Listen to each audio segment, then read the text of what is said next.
Namaskar. I am Dr. Apala Mishra and I have secured All India rank 9 this year in the UPSC CSE exam.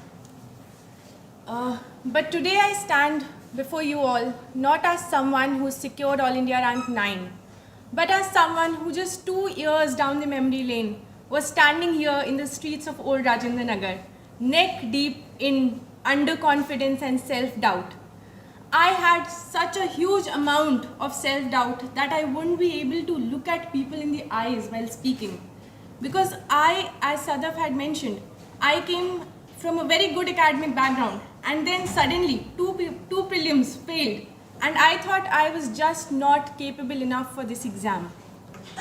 But as we say, the beauty of UPSC exam lies in the fact that it gives us so many opportunities and so many time frames to improve ourselves, to introspect within ourselves and come to conclusions about how we can go ahead in this journey. And I think what is very important in this journey is that if you learn to respect yourself the same amount as you respect this exam, then I think your destination will not be far. And talking about destination, there's just one little thing that I want to say before I move on to the preparation phase, is that throughout this exam preparation phase, we feel that this is our destination, to be standing here, giving a talk, that is my destination. But the truth is that our destination does not end here. This is the beginning, this is not the end. And for that, I'll just say one line for my fellow officers and co-speakers, that ज़िंदगी एक मुसलसल सफ़र है यारो, ज़िंदगी एक मुसलसल सफ़र है यारो, मंजिल पे पहुँचे तो मंजिल बढ़ गई.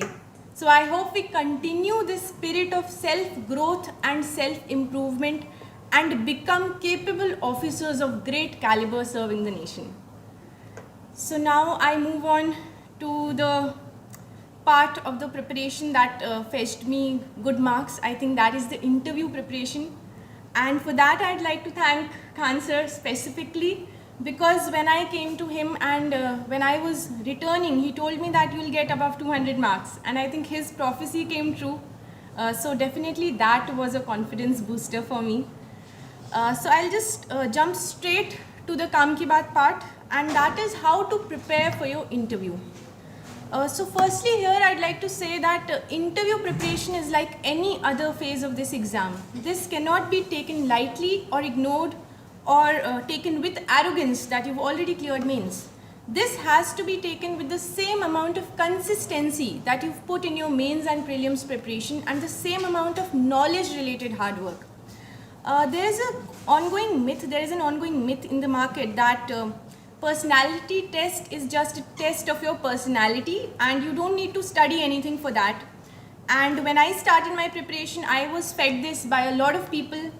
But trust me, this is far from true, because your knowledge forms your personality. Your knowledge base would reflect who you are as a person. And if you don't know about yourself, then your personality will not shine. I think that is very important. So how to know yourself?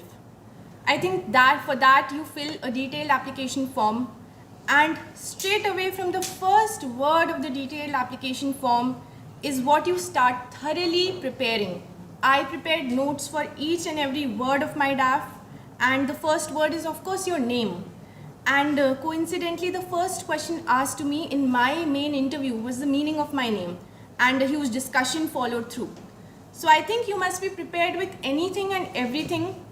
It does not mean that you ignore your GS aspects. For example, if my mother is a teacher, so I should know not just about her profession and occupation, I should also know what is the education scenario in India. What are the challenges of education system? What is the new education policy about? I should have a holistic view of every little aspect that is mentioned in my DAF and related with the GS aspects. So I think that requires a lot of notes making. The second aspect of this knowledge part is the current affairs portion. Now what happens that as long as we are reading and preparing for mains, we have this tendency to learn a few things, learn the names of committees And also, as a lot of co-speakers mentioned, tendency of bluffing examples, I also had that. But what happens in interview is that you cannot bluff. You have to have substance for everything. If you're taking a name of a committee, you should know who that person is. Otherwise, it would seem that you've just memorized everything and just come straight away to the interview hall. So that won't do. And the second thing is that up until this time, we have been reading news for the sake of having information, but not for the sake of making opinions and forming substantial opinions. It is completely all right if you have opinions, that is okay. If you have extreme opinions, that is also all right.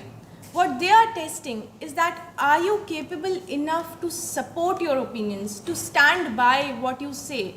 Or are you someone who does not know, or are you someone who just knows how to crib and complain and does not have any solutions for that? So whenever you read the newspapers, read it in a manner as to what you will say about it in the interview stage. For example, if Afghanistan situation is going on, you must know what opinion do you have, what should be India's stand, what should be the regional approach. You should have a very holistic outlook and you should have your own opinion ready. Because in my interview also, they'd ask me, tell us your opinion specifically. So you should be prepared with that. So this was the knowledge aspect. The second aspect of the interview preparation is the presentation aspect. Now you should know what the board is looking for. You should not look like a box of knowledge and a box of information. You should look like someone who has thought about things. I think that is the most major and basic prerequisite for interview. You should know, look like someone who has an opinion, who is a balanced personality and who is an approachable person, who is humble. You should not look like an arrogant officer. You should look like an officer who would do good for the country. You know, it is said, enter like an officer, answer like an officer, and leave like an officer. And that should be your basic mantra of appearing for the interview stage. And lastly, I just say that one thing that is very important throughout this preparation and especially during the interview stage, and that is having confidence in yourself. A lot of times we do study, but we feel like we do not know enough. But the reality is that we do know enough. We just don't know how to express it. So have that confidence in yourself, have that belief in yourself, keep yourself motivated at all times of the preparation. That is very necessary. Don't ask yourself unnecessary questions like, don't quit before actually giving the exam. Once you're done with the exam, then you can do anything, but don't create negativity around you before you've actually appeared for the exam. Have that faith in yourself, have faith in your preparation, have faith in your knowledge. You know, it is said that success is 1% inspiration and 99% perspiration. So all these talks, that might give 1% inspiration, but 99% perspiration is what we have to do and what everyone here has done. So all the best to everyone. Thank you.